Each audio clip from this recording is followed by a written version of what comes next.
So hello everyone, welcome back to channel. कैसे हो सब? आई होप सब बढ़िया होंगे, अपनी पढ़ाई काफ़ी अच्छे से कर रहे होंगे। तो आज मैं लेकर आया हूँ आपके लिए यूनिट 5 का लेक्चर 3। और अब तक हमने यूनिट 5 के लेक्चर 2 तक अपना मल्टी ग्रेजुअलिटी तक सब कुछ कंप्लीट कर लिया था, और यूनिट 1 2 3 4 हमने सब कुछ कंप्लीट कर लिया है विद पूरा सिलेबस। एंड जितने भी हमारे 3 साल में क्वेश्चंस पूछे गए थे वो भी हमने पीवाईक्यूज भी सारे कंप्लीट कर लिए हैं। अगर आपने अभी तक डिस्क्रिप्शन में जाके प्लेलिस्ट को चेकआउट नहीं किया है तो जाकर कर लो और उसे पढ़ना स्टार्ट कर दो, ठीक है। एग्ज़ाम बहुत पास है। तो आज हम क्या क्या पढ़ने वाले हैं, पहले हम ये देख लेते हैं। तो हम देखेंगे मल्टी वर्जन स्कीम्स क्या होती हैं, और इसको हम multi version concurrency control techniques भी बोलते हैं। तो अगर उससे आता है तब भी आप याद रखना, ठीक है। और हम रिकवरी विद कॉन्करेंट ट्रांजेक्शन देखेंगे, हमारे ये जो सिलेबस के अंदर मेंशन है। वैसे हम यूनिट 4 के अंदर भी ये देख चुके हैं। फिर हम देखेंगे केस स्टडी ऑफ ओरेकल के बारे में कुछ चीज़ें, और फिर हम ग्राफ बेस्ड लॉगिंग प्रोटोकॉल देखेंगे। लॉगिंग प्रोटोकॉल जो ग्राफ बेस्ड है, हमारा सिलेबस के अंदर मेंशन नहीं है, लेकिन ये जो है हमारा एक बार पीवाईक्यू के अंदर पूछा गया था, तो इम्पोर्टेंट है, ठीक है। चलो स्टार्ट करते हैं। अ, सबसे पहले हम देखते हैं कि मल्टी वर्जन स्कीम्स होती क्या है, ठीक है। सो मल्टी वर्जन स्कीम्स, आपको नाम से पता चल रहा होगा कि मल्टीपल वर्जन होंगे, है ना। किसी भी एक डेटा के अगर आप मल्टीपल वर्जन्स बना दो तो वो कुछ मल्टी वर्जन स्कीम्स कहलाती है, ठीक है। अभी हम बहुत अच्छे से पढ़ते हैं। तो हमारा ये 2023 24 और 21 22 में पूछा गया है, तो इंपॉर्टेंट है, ठीक है। So in multi version schemes the database maintain multiple versions of a same data item to allow better concurrency and avoid conflict between transactions, ठीक है। मतलब कि क्या होता है यहाँ पर कि एक डेटा की मल्टीपल कॉपीज जो हैं वो बनाकर रखी जाती हैं, जिससे कि अगर एक ट्रांजैक्शन किसी एक डेटा पर काम कर रहा है तो दूसरा ट्रांजैक्शन भी अगर उसी डेटा पर काम कर रहा है तो कॉन्फ्लिक्ट ना आए। क्योंकि हम क्या करते हैं, एक ही डेटा के मल्टीपल कॉपीज बना देते हैं, जिससे कि मल्टीपल ट्रांजैक्शन एक टाइम पर एक ही डेटा पर काम कर पाए, ठीक है। अब ये पूरा काम कैसे होता है, आप बोलोगे कि भैया अगर हम एक ही ट्रांजैक्शन है और एक ही डेटा है और मल्टीपल कॉपीज हैं तो तब भी तो दिक्कत आएगी, है ना। राइट राइट प्रॉब्लम तो आ ही जाएगी। तो हम उसे समझेंगे कि कैसे ये काम करता है। तो पहले हम देख लेते हैं व्हाई यूज इट। तो देखो, to ensure data read consistency, ठीक है। Transaction read data as it existed at the start of the transaction, ठीक है, even if other transaction updated. मतलब कि इसमें क्या होता है कि यहाँ पर एक ट्रांजेक्शन T1 है और एक ट्रांजेक्शन T2 है, ठीक है। T1 ने क्या किया, अपना जो काम है करना स्टार्ट किया, किसी भी अकाउंट पर उसे रीड करना था, ठीक है। बेसिकली अकाउंट ए का जो डेटा था उसे रीड करना था। तो T1 ने उसे स्टार्ट किया और उसने रीडिंग अपनी स्टार्ट करी और वो अपना रीड कर रहा है, ठीक है। अब T2 आया और T2 को क्या करना है भाई, डेटा को अपडेट करना है, ठीक है। मतलब कि जो अकाउंट ए है उसके अंदर डेटा को अपडेट करना है। ये आया, इसने क्या किया, एक अकाउंट का जो ए अकाउंट जो था उसके अंदर डेटा को क्या कर दिया, अपडेट कर दिया, ठीक है। तो इसमें क्या होगा कि हमारी जो रीड कंसिस्टेंसी है वो बनी रहेगी। मतलब कि यहाँ पर क्या होगा कि T1 का जो डेटा है वो अपडेट नहीं होगा, ठीक है। मतलब कि क्या होगा कि देखो, डेटा तो एक ही, मतलब कि जो डेटा आइटम था वो तो एक ही था, अकाउंट ए, ठीक है। अब इसमें क्या हुआ, T1 ने बस रीड किया है और T2 ने राइट किया है, ठीक है। तो राइट करने के समय पर क्या होगा कि एक जो वर्जन है वो एक और, मतलब जो डेटा था उसका एक और वर्जन बना दिया जाएगा। बस इतना सा याद रखो। अभी हम एग्जाम्पल देखेंगे तब आपको और अच्छे से चीजें समझ में आएंगी, ठीक है। To improve concurrency by letting read and write operation occur simultaneously, ठीक है। और concurrency को भी मेंटेन करता है कि मल्टीपल जो ट्रांजेक्शन्स हैं वो एक टाइम पर काम कर सके, ठीक है। ये थोड़ा सा कॉन्सेप्ट था मल्टीवर्जन का, और हम आगे देखते हैं कि काम कैसे करता है, इसके एग्जांपल्स देखेंगे और चीजें अच्छे से क्लियर हो जाएंगी, ठीक है। अब आता है हाउ इट डज वर्क, ठीक है। How it does work basically, तो इसमें हमारे दो पार्ट हैं, एक है data version and read write operation. तो देखो, डेटा वर्जन कैसे हमारे मेंटेन होते हैं। Each data item has multiple version, each with a time stamp और आइडेंटिफायर। एक डेटा आइटम है आपके पास, इसके मल्टीपल वर्जन बनेंगे, D1, D2, D3, ठीक है। अज्यूम करो, ठीक है। क्या होगा, हर एक जो आपके वर्जन बनेंगे उनको कोई एक टाइम स्टैम्प दिया जाएगा, या तो कोई एक आइडेंटिफायर दिया जाएगा, जिससे कि हम पता लगा सकें कि कौन सा डेटा आइटम कब बना था, ठीक है। अब आता है हमारा अ न्यू वर्जन। अब न्यू वर्जन क्रिएट कब हुआ डेटा का, ठीक है। New version is created when a transaction updates a data. अगर कोई ट्रांजैक्शन किसी डेटा को अपडेट करेगी या फिर राइट करेगी, बेसिकली अगर राइट ऑपरेशन परफॉर्म करेगी कोई भी ट्रांजैक्शन, तो क्या होगा, डेटा आइटम का एक न्यू वर्जन बन जाएगा, ठीक है। Older version remain available for transaction that need them, ठीक है। और जो ओल्डर वर्जन होगा वो उन ट्रांजैक्शन के लिए अवेलेबल रहेगा जिनको उनकी जरूरत है, ठीक है। बस इतना तो समझो। अब आता है read and right operations. So read operation जब होगा, a transaction reads a version of a data valid at its start time, ठीक है। बेसिकली हमारा जो रीड कोई भी अगर रीड ऑपरेशन कर रहा है तो वो जब से उसने स्टार्ट टाइम से स्टार्ट किया है, जब तक उसका जो डेटा है वैलिड रहेगा, बस इतना सा याद रखो। अब आता है हमारा राइट ऑपरेशन। अगर कोई भी राइट ऑपरेशन कर रहा है तो क्या होगा, एक आपका न्यू वर्जन जो है क्रिएट हो जाएगा अपडेटेड वैल्यू के साथ, और उसको जो न्यू वर्जन है उसको एक टाइम स्टैम्प भी एलोकेट कर दिया जाएगा, ठीक है। सो ये हमारा रीड राइट ऑपरेशन हो गया। ये काम कैसे करता है आपको बेसिकली समझ में आ गया होगा, कि बेसिकली ऐसे समझो, मैं आपको समझाता हूँ कि जैसे कि अ, ये अच्छे से समझाना पड़ेगा कि जैसे कि आपका जो डेटा है उसको मान के चलो कि अकाउंट ए, ठीक है। और ये एग्जांपल तो हम मैं बताने ही वाला हूँ आगे, उसी से समझा दूंगा, ठीक है। सो देखो, यहाँ पर क्या है, की बेनिफिट्स क्या है, की बेनिफिट देख लो जल्दी से, कि रीड कंसिस्टेंसी रहती है ना, कोई रीड कर रहा है तो उसे कोई प्रॉब्लम नहीं आएगी। नो ब्लॉकिंग रीड आते हैं, अगर कोई रीड कर रहा है तो उसे वो राइट से ब्लॉक नहीं हो जाएगा, ठीक है। और कोई भी कॉन्फ्लिक्ट जो है उसे रिड्यूस करते हैं, ठीक है। ये की बेनिफिट्स हैं बेसिकली, अगर आंसर बड़ा करना है तो लिख देना, ठीक है। ये सब मैंने आपको बता दिया। अब हम एग्जाम्पल देखते हैं इसका, जिससे कि आपको चीजें समझ में आएंगी। अभी तक अगर किसी को कुछ समझ नहीं आया तो आ जाएगा समझ में, ठीक है। Example of multi version scheme. पहला आता है, एक हमारा टिकट बुकिंग सिस्टम है, ठीक है। तो टिकट बुकिंग सिस्टम में एक दो सिनेरियो है हमारे, कि कस्टमर जो ए है वो चेक करना चाहता है कि सीट कितनी अवेलेबल है, ठीक है, ट्रेन के अंदर कितनी सीट अवेलेबल है। और जो कस्टमर टू है वो क्या करना चाहता है, वो एक सीट को बुक करना चाहता है सेम ट्रेन के अंदर, ठीक है। तो चलो जल्दी से इसे समझते हैं कैसे होगा। सो देखो, ये हमारा ट्रेन का एक पूरा सिस्टम है, जहाँ पर एक, दो, तीन, चार, पाँच, छः, ठीक है। तो यहाँ पर क्या है कि हमारी जो छः सीट्स हैं वो अवेलेबल है, ठीक है। तो मतलब ऐसे दिखा रहा है, तो पहला वाला जो ट्रांजेक्शन वन था, कस्टमर वो आया, वो रीड करने आया, ठीक है। उसने उसने बस उसे बस क्या करना है, चेक करना है अवेलेबल कितनी सीट्स है। तो यहाँ पर वो चेक करेगा, रीड करेगा, तो वहाँ पर अवेलेबल दिखाएगा कि 6 सीट्स अवेलेबल है, ठीक है। ये एक ही टाइम पर, मतलब कि T1 भी आया और T2 भी आया साइमल्टेनियसली, ठीक है, कॉन्करेंसी हो रही है, मतलब कि एक ही टाइम पर दोनों चीजें चल रही हैं। T2 आया, T2 को क्या करना है, T2 को एक सीट को बुक करना है, ठीक है। तो इसने राइट किया, और इसने क्या किया, जो अवेलेबल सीट थी उसमें से एक सीट को माइनस कर दिया, ठीक है। तो उसने क्या किया, एक सीट को अपने लिए अवेलेबल कर लिया। तो इसका आंसर कितना हो गया, 5 हो गया, ठीक है। जैसे इसने राइट किया, इसके लिए एक और डेटा वर्जन बनेगा। इसका जो हमारा अवेलेबिलिटी थी ना सीट्स की, उसका एक और वर्जन बनेगा, उसमें अवेलेबल सीट्स कितनी दिखाएगा, 1, 2, 3, 4 एंड 5, ठीक है। ये अलग वर्जन बन जाएगा। लेकिन जो हमारा T1 रीड कर रहा है उसे यही वाला वर्जन दिखाई दे रहा होगा, उसे ये वाला वर्जन नहीं दिखाई देगा। जब ये राइट ऑपरेशन परफॉर्म करेगा तब इसे ये वाला वर्जन दिखाई देगा, ठीक है, समझ गए होंगे आप। सो ये रहा, when T1 starts it read the current version of the seat available. जब T2 अपडेट करेगा सी अवेलेबिलिटी, तो इसके लिए एक न्यू वर्जन बन जाएगा। और T1 जो है वो स्टिल ओल्ड वर्जन को ही देख रहा होगा, जिससे कि हमारी रीड कंसिस्टेंसी मेंटेन हो, ठीक है। सो समझ में आ गया होगा। देखो एग्जांपल, देखो जो PYQs आते हैं ना उसके जो हमारे क्वेश्चन आते हैं मल्टी वर्जन स्कीम के, वो मल्टी वर्जन स्कीम को एक्सप्लेन करने के लिए बोलता है, उसके साथ आपको एग्जाम्पल भी बोलता है एक्सप्लेन करने के लिए, ठीक है। तो मैंने यहाँ पर आपको दो एग्जाम्पल से कराया है, एक है टिकट बुकिंग सिस्टम और एक है बैंकिंग सिस्टम, ठीक है। तो बैंकिंग सिस्टम में ये सिनेरियो है कि T1 को क्या करना है, बस अकाउंट को रीड करना है, बैलेंस को रीड करना है। और T2 को क्या करना है, बैलेंस को अपडेट करना है, ठीक है। सो जो हमारा T1 है वो ओल्डर वर्जन के साथ स्टार्ट करेगा, फिर T2 क्या करेगा, क्रिएट करेगा न्यू वर्जन, क्योंकि उसे अपडेट करना है। और जो T1 है वो फिनिश कर देगा without being blocked by T2, ठीक है। और T2 हमारा जो T1 जो है ब्लॉक भी नहीं होगा T2 की वजह से। ये समझ में आ गया होगा आपको, बिल्कुल सेम टू सेम एग्जांपल था, बिल्कुल पहले वाले की तरह। तो ये होती है हमारी क्या, मल्टी वर्जन स्कीम। मेरे हिसाब से आपको सारी चीजें क्लियर है, ठीक है। अब आते हैं हमारे ड्रॉबैक की बात करें इसके अंदर, तो इस इंक्रीज स्टोरेज हो जाता है, क्यों, क्योंकि आप यहाँ पर जो है मल्टीपल वर्जन्स को मेंटेन कर रहे हो, है ना, कॉम्प्लेक्सिटी मेंटेन बहुत ज्यादा हो जाती है, क्यों, क्योंकि जो managing versions and ensuring they are valid for the right transaction can be challenging, ठीक है। तो गार्बेज कलेक्शन, जो हमारे ओल्डर वर्जन्स होंगे वो कहीं ना कहीं तो जाकर गार्बेज बन रहे होंगे, तो वो गार्बेज कलेक्शन भी बहुत इंपॉर्टेंट है और ड्रॉबैक है इसका, ठीक है। ये इसके ड्रॉबैक्स थे और मैंने आपको एग्जांपल के साथ सारी चीज़ें बता दी। अब हम एक डिफरेंस देख लेते हैं, सिंगल वर्जन और मल्टी वर्जन में डिफरेंस क्या है, ठीक है। ये भी कभी कभी आ सकता है पीवाईक्यू के अंदर। तो देखो सिंगल वर्जन में क्या होगा कि आपके जो वर्जन हैं वो एक ही रहेंगे, ठीक है। तो यहाँ पर अगर रीड राइट ऑपरेशन एक साथ परफॉर्म हो जाते हैं तो दोनों ब्लॉक हो जाएंगे और जो ट्रांजेक्शन है वो अबॉर्ट कर जाएगी, ठीक है।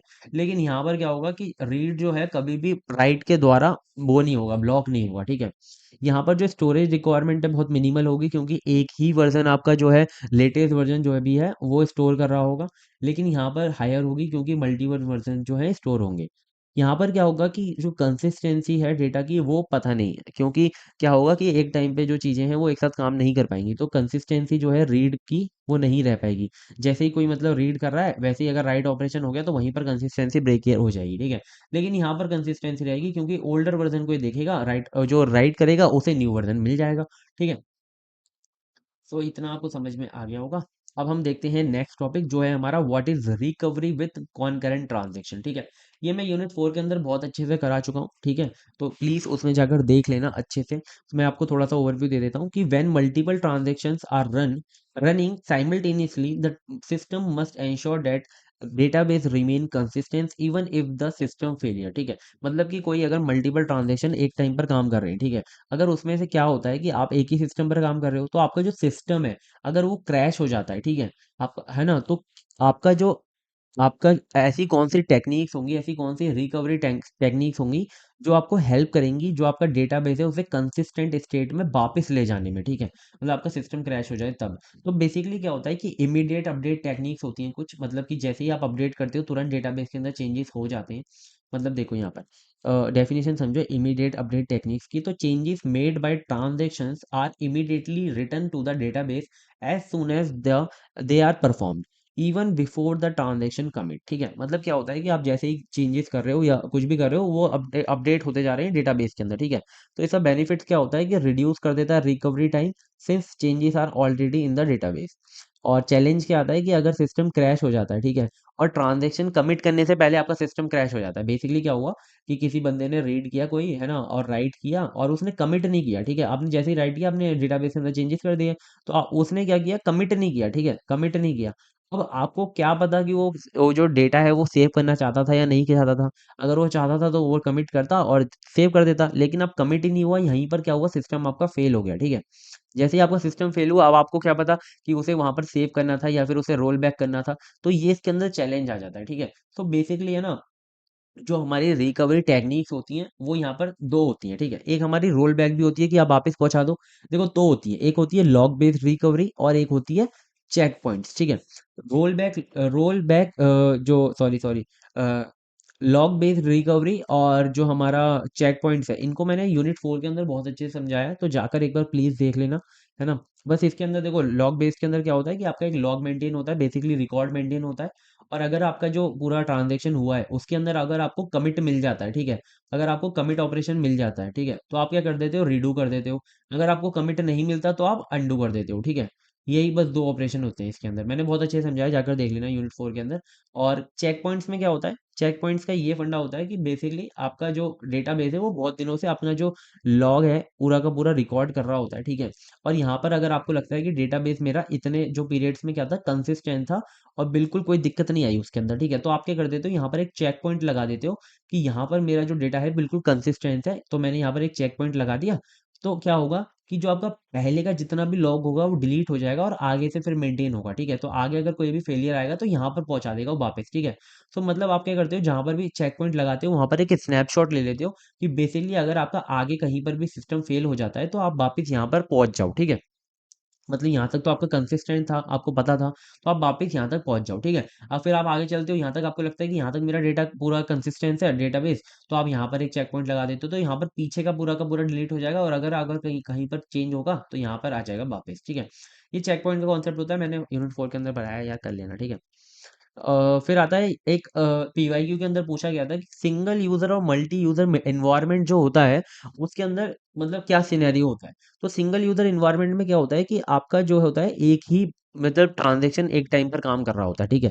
Easier to handle because only one transaction is active at a time, ठीक है। इसमें रिकवरी जो इन्वॉल्व होती है स्टेट फॉरवर्ड होती है कि बेसिकली आप दो ऑपरेशन का यूज करते हो, अंडो का और रीडू का, ठीक है। अगर कमिट मिल जाता है आपको तो आप रीडू कर देते हो, अगर कमिट नहीं मिलता तो आप अंडू कर देते हो, ठीक है। अब आता है मल्टी यूजर में क्या होगा कि एक टाइम पर मल्टीपल ट्रांजेक्शन काम कर रहे होंगे, ठीक है, तो थोड़ा सा ही कॉम्प्लेक्स हो जाता है। तो इसके अंदर कुछ हमारी टेक्निक्स होती हैं, कुछ हमारे प्रोटोकॉल्स होते हैं जिनका आप यूज करते हो, लॉक्स का, टाइम स्टैम्प्स का, लॉकिंग प्रोटोकॉल्स, इन सब का आप यूज करते हो रिकवरी को मैनेज करने के लिए और कंसिस्टेंसी को इंश्योर करने के लिए, ठीक है। सो बेसिकली अगर ये क्वेश्चन आता है तो आप इतना लिख कर आओगे, फिर आप अंडू और रीडू को समझा कर आओगे, फिर आप log based recovery, time stamp protocol, locking protocol, इन सबको बता कर आओगे, ठीक है। इन सबको मैं बहुत अच्छे से बता चुका हूँ, ठीक है। इतना हो गया हमारा रिकवरी विथ कॉन्करेंट। अब देखते हैं आगे। तो आगे हमारा क्या है, केस स्टडी ऑफ ओरेकल, ठीक है। सो ओरेकल बिल्कुल हमारा क्या है, एक हमारा आरडीएमएस है, बेसिकली हमारा जो रिलेशनल डेटाबेस मैनेजमेंट सिस्टम है, जिसके अंदर आप मतलब एक समझ सकते हो कि जहाँ पर आप पूरे अपने डेटाबेस को क्या करते हो, मैनेज करते हो। मैनेज करने से क्या मतलब है, रीड राइट अपडेट डिलीट ये सारी चीजें आप इसके अंदर करते हो, ठीक है। सो केस स्टडी है पूरा, हम देखते हैं कि ओरेकल क्या था। ओरेकल हमारा यूनिट 5 के अंदर पूछा गया है, तो बेसिकली हम कॉन्करेंसी कंट्रोल टेक्निक्स के बेस पर इसे देख रहे होंगे, ठीक है। So Oracle database develop by Oracle corporation, ठीक है। तो यहाँ पर मैं इनके डेवलपर का भी नाम लिख सकता था, लेकिन यहाँ पर जो ओरेकल कॉर्पोरेशन से क्या हो रहेगा, आपको नाम याद रहेगा कि ओरेकल कॉर्पोरेशन जो इन्होंने डेवलप किया था, ठीक है। Is one of the most popular relational database management system, ठीक है। ये बहुत मतलब बहुत पॉपुलर है। It is design to handle large scale data management needs for enterprises application. Oracle implement robust concurrency control techniques to ensure data integrity, consistency, isolation when multiple transactions are executed simultaneously. So basically Oracle इस तरीके से design हुआ हुआ है कि ये बहुत बड़ी बड़ी जो हमारी लार्ज स्केल डेटा मैनेजमेंट जो बड़े बड़े बिजनेस हैं उनके संभाल लेता है, ठीक है। अब बात करते हैं कंकरेंसी कंट्रोल की। तो ये पूरी की पूरी जो हमारी एसिड प्रॉपर्टी है उसे मेंटेन करता है, ठीक है। मतलब कि एसिड प्रॉपर्टी जब भी हमारे मल्टीपल ट्रांजेक्शन काम कर रहे होते हैं तो उन्हें मेंटेन करके रखता है कि ये सारी जो प्रॉपर्टी हैं वो मेंटेन रहे, ठीक है। ये होता है ओरेकल के बारे में बातचीत। अब हम देखेंगे की कंकरेंसी टेक्निक्स कौन कौन सी है ओरेकल के अंदर, ठीक है। तो पहली आ जाती है हमारी मल्टी वर्जन कॉन्करेंसी कंट्रोल। तो हमने जो अभी मल्टी वर्जन स्कीम के अंदर पढ़ा वही होता है इसके अंदर। कि क्या होता है इसके अंदर, जो मल्टीपल वर्जन जो है वो मेंटेन किए जाते हैं अगर आपके मल्टीपल ट्रांजेक्शन काम कर रहे हैं। इसमें क्या होता है कि Oracle uses multi-version concurrency control to provide a non-blocking read mechanism, ठीक है। तो इसके अंदर रीड जो कंसिस्टेंसी है वो मेंटेन रहती है। देखो मैं फास्ट इसके लिए पढ़ा रहा हूँ क्योंकि मैंने यूनिट 4 के अंदर ये सब चीजें बहुत अच्छे से पढ़ा चुका हूँ, है ना। और यूनिट 5 मतलब यूनिट 4 के अंदर तो मैंने रिकवरी बताई दी थी, लेकिन अब है ना हम बहुत सारी चीजें पढ़ चुके हैं। तो अब स्लो जाने का कोई मतलब ही नहीं है, ठीक है। ये लास्ट लेक्चर है इस सब्जेक्ट का, है ना। तो when transaction modifies data the database does not overwrite the original data. यहाँ पर क्या होता है, अगर कोई ट्रांजैक्शन मॉडिफाई करता है किसी भी डेटा को तो ओवरराइट नहीं होगा वहां पर। वहां पर क्या होगा, आपका एक और वर्जन बन जाएगा। देखो it create a new version while retaining the older version to be other transaction to read, ठीक है। This ensure read consistency maintain रहती है, ठीक है। तो इतना बस समझ लो। अब ये एग्जाम्पल भी पढ़ लेना। अब आता है हमारा सेकंड, अंडो स्पेस, ठीक है। अंडो टेबल स्पेस सेकंड है ना, ये मैंने यहाँ पर सॉरी थर्ड लिख दिया यहाँ पर, तो देख लेना अंडो टेबल स्पेस, ठीक है। अंडो टेबल स्पेस क्या होता है, बेसिकली यहाँ पर मैं दो लिखता हूँ, टू, है ना। यहाँ पर टू देख लेना। Oracle uses undo segments to store the original state of modified data. So table space क्या होता है, पहले तो आप ये समझो टेबल स्पेस क्या होता है। सो टेबल स्पेस क्या होता है, एक हमारा लॉजिकल पोर्शन होता है किसी भी टेबल का, ठीक है। मतलब आप समझ सकते हो किसी भी टेबल का एक जो स्ट्रक्चर है उसे मेंटेन करके रखा जाता है टेबल स्पेस के अंदर, ठीक है। तो ओरेकल क्या करता है, अंडो सेगमेंट्स जो है उसे यूज करता है स्टोर करने के लिए original state of unmodified data, ठीक है। अगर कोई डेटा आपका मॉडिफाई हुआ है तो वो अंडो सेगमेंट्स का यूज करता है उसे स्टोर करने के लिए, ठीक है। मतलब कि अगर कोई उसके अंदर चेंजेस वगैरह वापस आते हैं तो वो रोल बैक कर जाए, ठीक है। मतलब कि ये किसके लिए यूज होता है, this enables roll back for uncommitted transaction. अगर कोई ट्रांजेक्शन अनकमिटेड है तो वो अंडू का यूज करके क्या कर सके, पहले वाले जो स्टेट था वहां पर पहुंच सके, ठीक है। आपको यार समझ नहीं आ रहा तो मैं आपको थोड़ा सा इजी करके बताता हूँ कि आपकी एक टेबल है, ठीक है। अगर उसके अंदर कोई मॉडिफाइड हुई, ठीक है, कोई चीजें मॉडिफाई हुई यूजर ने की, ठीक है। और उसने क्या किया, मॉडिफाई करने के बाद ना कमिट नहीं किया, ठीक है। तो यहाँ पर उसने उसका एक और आपका जो है वर्जन जो है अंडो सेगमेंट जो है वो मेंटेन होगा, ठीक है। और कमिट नहीं हुआ और क्या हो जाता है, कमिट नहीं करने के पहले रोल बैक कर जाता है या फिर क्रैश हो जाता है, ठीक है। तो क्या होगा कि वो वापस जो है पहुंच जाएगा वहां पर जहां पर भी वो था, ठीक है। इतना समझो। Generation of consistent snapshot of a query using multi version concurrency control, ठीक है। सो आपके जो है क्या होगा कि जितने भी चेंजेस होंगे उनके अलग अलग स्नैपशॉट्स बनते रहेंगे, जिसका वो करने के लिए क्या यूज करते हैं, ये मल्टी वर्जन कॉन्करेंसी कंट्रोल का यूज करते हैं। इसका इम्पैक्ट क्या होता है, even if a transaction is roll back, Oracle ensure that other users views of the data remain unaffected, ठीक है। मतलब कि अगर एक बात समझो, मतलब कि T1 काम कर रहा है, ठीक है। और ये काम करते करते कुछ मॉडिफाई वगैरह करते करते आगे पहुंच गया, ठीक है। यहाँ पर हमारा T2 आता है, उसे यहाँ पर जो मॉडिफाइड डेटा था वो दिखाई देता है, ठीक है। तो ये इस पर काम कर रहा है। तो ये आगे जाने के बाद क्या होता है कि ये रोल बैक कर जाता है पीछे, ठीक है। ये रोल बैक कर जाता है पीछे। तो ये जो T2 है ना हमारा, वो इसी वाले पे काम कर रहा होगा। उसे क्या होगा कि उसके लिए क्या होगा कि ये जो है ये मॉडिफाई जो है ये इसे मतलब परेशान नहीं करेगा, इतना समझो, ठीक है। कॉन्फ्लिक्ट नहीं लाएगा। तो वो क्या है, एंश्योर करता है कि जो हमारे अदर यूजर्स हैं उनके लिए जो व्यू है वो अनअफेक्टेड रहे, ठीक है। उसके अंदर कोई भी चेंजेस ना आए, बस इतनी सी बात है, ठीक है। ये हो गया होगा कंप्लीट। अब आता है हमारा ऑटोमेटिक कॉन्फ्लिक्ट रेजोल्यूशन, ठीक है। रीसोल्यूशन, ठीक है। सो ये क्या है कि ओरेकल एम्प्लॉयज सोफेस्टिकली क्या बोलते हैं algorithm to handle write conflict between transaction, ठीक है। बेसिकली क्या है कि अगर कोई कॉन्फ्लिक्ट आता है तो ये बहुत अच्छा एल्गोरिथम यूज करते हैं जिससे कि जो कॉन्फ्लिक्ट है वो अकर नहीं होता और वो रिजॉल्व होता है, ठीक है। तो अगर कोई कॉन्फ्लिक्ट अकर होता है, राइट कॉन्फ्लिक्ट अकर होता है, तो क्या होगा, the database determine the transaction with the higher priority based on the timing access order, ठीक है। बेसिकली क्या होता है कि T1 और T2 जो है वो आए, ठीक है। और इसके अंदर इन दोनों को क्या दिया जाएगा, एक टाइम स्टैम्प दिया जाएगा, ठीक है। और टाइम स्टैम्प के बेस पर ही प्रायोरिटी जो है वो डिसाइड होगी। तो देखो T1 अगर पहले आया है फिर T2 आया है तो T1 की जो प्रायोरिटी होगी वो ज्यादा होगी, ठीक है। और T2 बाद में आया तो उसकी प्रायोरिटी कम होगी। तो अगर इन दोनों के बीच में अगर राइट राइट कॉन्फ्लिक्ट आता है तो क्या होगा कि जो T1 है उसकी बात मानी जाएगी और जो T2 है उसको रोल बैक कर दिया जाएगा वापस, ठीक है। बस इतनी सी बात है। So the lower priority transaction में बी डिलेड और रीस्टार्टेड, ठीक है।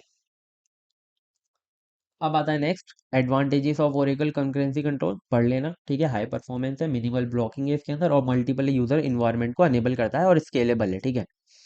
सो इतना यार सारी चीजें आपको ओरेकल के बारे में पता चल गई होंगी। ओरेकल अभी तक एक भी बार पूछा नहीं गया तो ज्यादा टेंशन लेने की जरूरत नहीं है, ठीक है।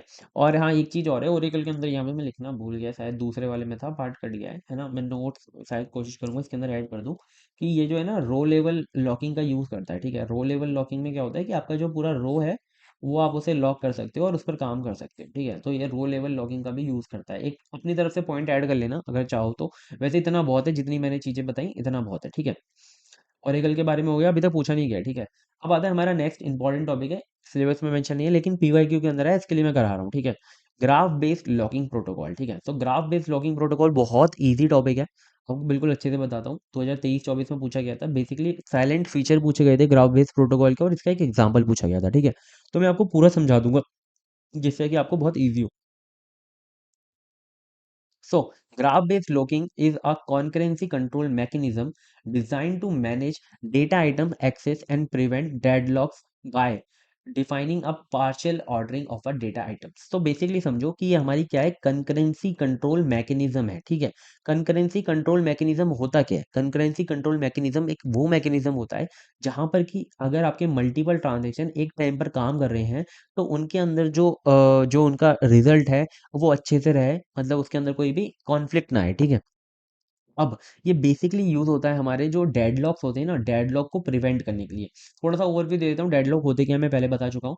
अगर T1 है और T2 है, ठीक है।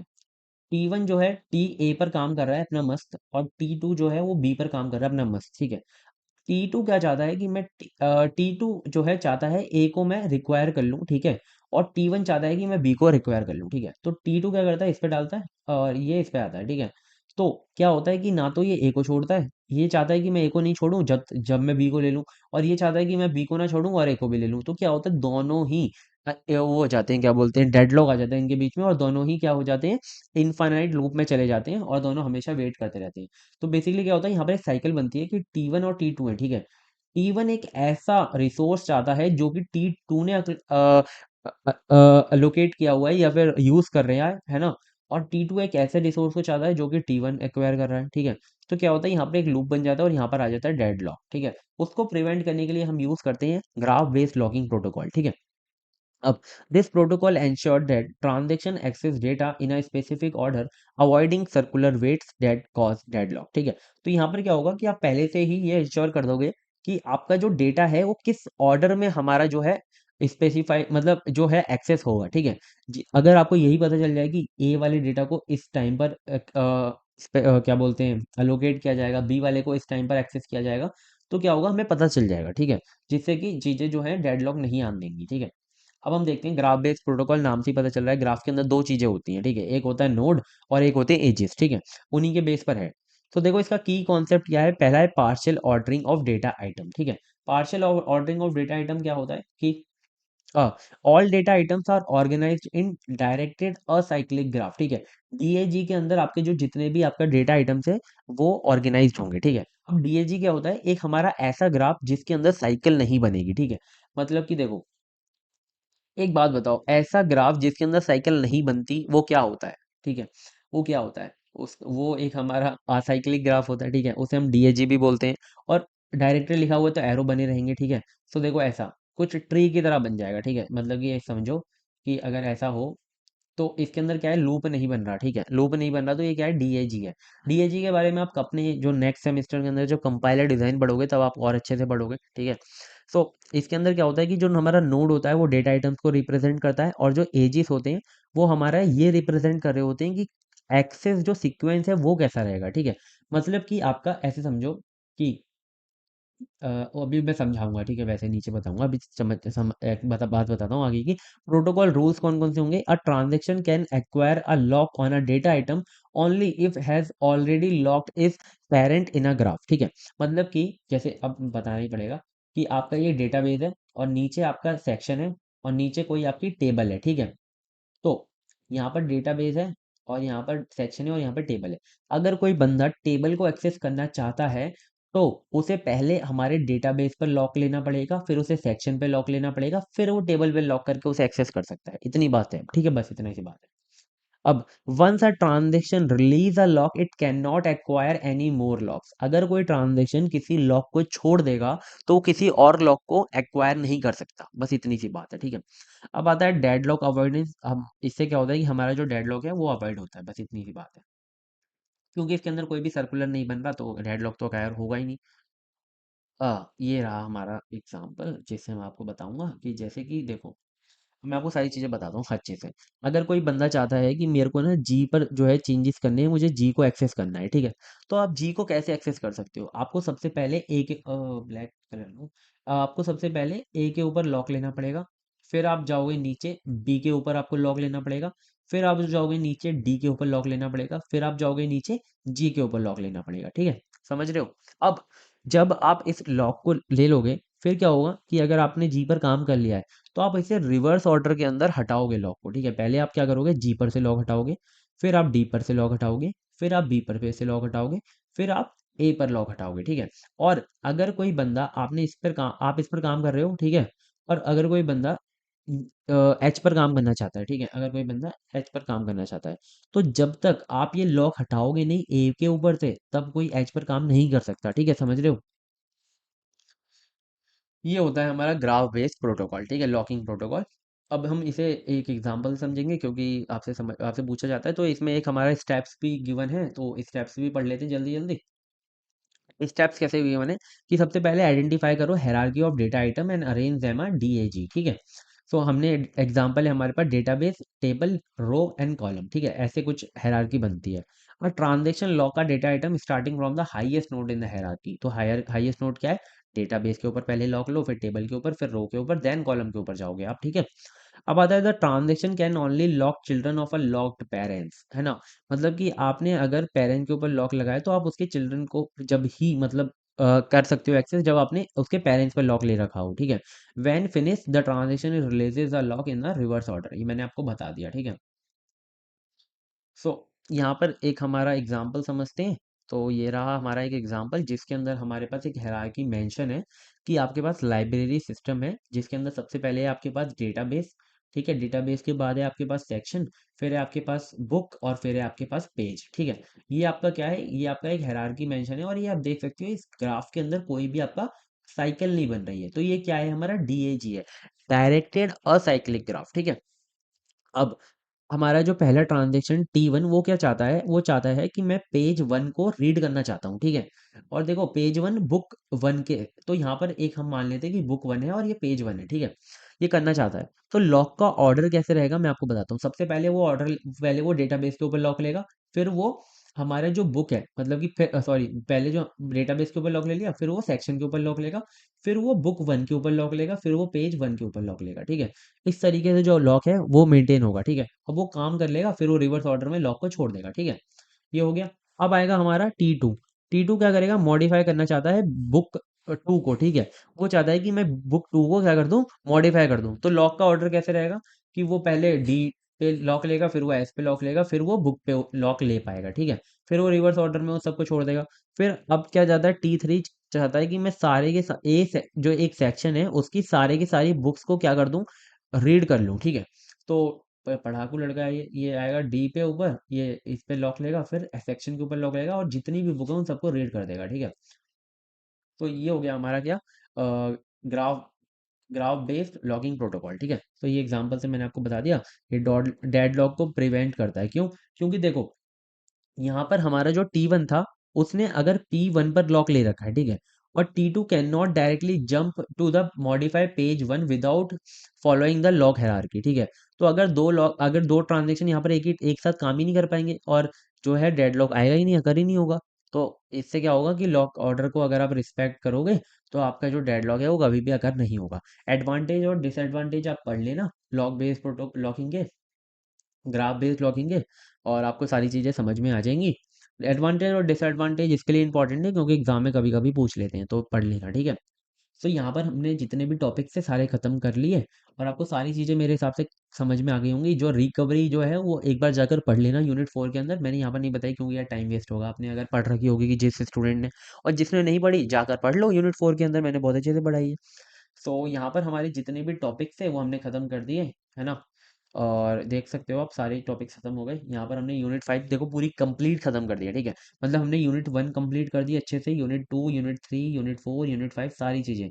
और इसमें हमने पूरा सिलेबस तो कंप्लीट किया है, उसके साथ हमने जो 3 साल में PYQs पूछे गए थे वो भी सारे सॉल्व करवा दिए, ठीक है। अब क्या होगा, अब चैनल पे थोड़ा बने रहना। अब मैं क्या करवाऊंगा, या तो मैं सारे जो यूनिट्स हैं मैंने लेक्चर्स में डाले हैं उनकी मैं वन शॉट लाऊंगा। वन शॉट के अंदर क्या रहेगा कि इतना डीप एक्सप्लेनेशन नहीं रहेगा, उसके अंदर रहेगा कि मैं आपको टू द पॉइंट चीज़ें बता रहा हूँ जिससे कि आपका एक रिवीजन हो जाएगा, ठीक है। वन शॉट आएगा रिवीजन के लिए, उसके बाद मैं लाऊंगा PYQ जो कि अलग से सॉल्व होंगे और वो आप देख सकते हो, ठीक है। और इंपॉर्टेंट टॉपिक्स डाल दूंगा और देखूंगा कि 2 मार्क्स क्वेश्चन करा दूँ। तो इतना था, ये पूरी प्लेलिस्ट के अंदर कंप्लीट हो गया हमारा प्लेलिस्ट आज। बाय बाय, मिलते हैं नेक्स्ट वीडियो में, तब तक के लिए take care, all the best for your exams.